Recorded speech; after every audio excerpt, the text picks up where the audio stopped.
why pain might not be about damage and more about protection. This is probably one of the most important things I'll ever say on this page, and it goes against a lot of what people have been told about pain. Pain is not always a direct damage signal. Often it can be a protection signal. Think about a flight that's delayed. We've all been there. You're sitting in your seat, stuck on the runway, going nowhere. You're frustrated. You just want to move. But behind the scenes, an air traffic controller is looking at the full picture, one that you can't see from your seat, and making a call to hold you there to prevent something happening that could be much worse. That's exactly what your brain might be doing when it produces pain or tightness. It's not necessarily responding to damage.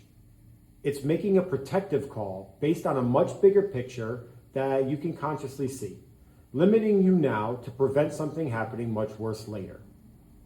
It's part of the reason why someone can have a torn rotator cuff and be asymptomatic versus a person with a paper cut that throbs for days, and why chronic pain can persist long after tissue has fully healed. The nervous system has learned to hold you on the runway, and it tends to keep holding you there until it has enough evidence that it's safe to give clearance. This changes how we think about treatment.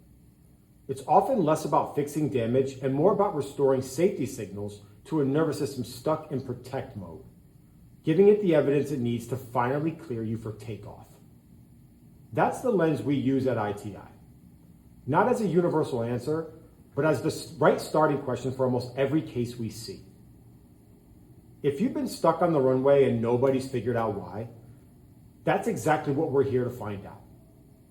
The link is in the bio to book your free assessment and free training session with us. We're looking forward to working with you.